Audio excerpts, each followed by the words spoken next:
Alejandro Garnacho ও Paulo দিবালাকে নিয়ে এবার Copa আমেরিকার নতুন স্কোয়াড ঘোষণা করবে আর্জেন্টিনা। এছাড়া আর্জেন্টিনার নতুন স্কোয়াডে থাকবে বেশ কিছু বড় চমক। 23 সদস্যের পরিবর্তে 26 সদস্যের স্কোয়াড ঘোষণা করতে পারবে আর্জেন্টিনা, এমনটাই ইতোমধ্যে নিশ্চিত করেছেন লাতিন আমেরিকান ফুটবল নিয়ন্ত্রণ সংস্থা কনমেবল।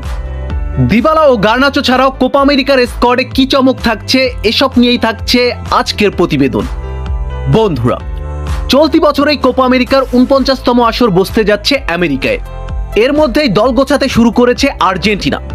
তবে শঙ্কা ছিল কোপা আমেরিকার চূড়ান্ত স্কোয়াডে ডাক পাবে কোন খেলোয়াড়রা, কারণ লাতিন আমেরিকান ফুটবল নিয়ন্ত্রণ সংস্থা কনমেবল সাফ জানিয়ে দিয়েছিল কোপা আমেরিকার চূড়ান্ত স্কোয়াডে মাত্র 23 জন খেলোয়াড় রাখতে পারবে যে কোনো দল। আর এ কারণেই খুব চাপের মধ্যে ছিল আর্জেন্টিনা। অল্প সদস্যের স্কোয়াডে কাকে রেখে কাকে রাখবেন এই বিষয় নিয়েই ভাবতে হয়েছিল আর্জেন্টিনার ম্যানেজার লিওনেল স্কলোনিকে। শঙ্কা ছিল কোপা আমেরিকার স্কোয়াডে বাদ পড়তে পারে পাওলো দিবালা। তবে সেই শঙ্কা উড়িয়ে দিয়ে নতুন সুখবর দিল কনমেবল। কোপা আমেরিকায় 23 সদস্যের পরিবর্তে 26 জন খেলোয়াড়কে স্কোয়াডে রাখতে পারবে প্রতিটি দল, যে কারণেই অটো চয়েস হিসেবে স্কোয়াডে থাকবে পাওলো দিবালা ও আলেহান্দ্রো গার্নাচো। এছাড়া কোপা আমেরিকার স্কোয়াডে নতুন চমক হিসেবে স্কোয়াডে আসবে দুই তরুণ ডিফেন্ডার লিও বালের্দি ও মার্কো সেন্সি। মিডফিল্ড পজিশনে থাকতে পারে আর্জেন্টিনার তরুণ মিডফিল্ডার ফাকুন্ডো বুওনানাট্টে।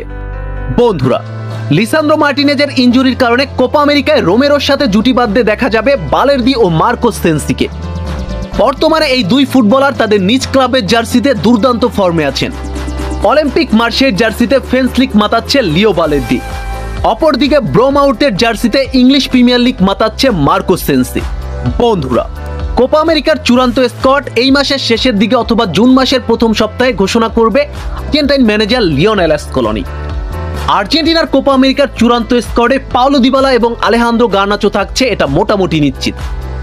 বন্ধুরা, আর্জেন্টিনা ফুটবল রিলেটেড নিত্য নতুন সকল আপডেট পেতে আমার চ্যানেলটি সাবস্ক্রাইব করে পাশে থাকুন। ধন্যবাদ।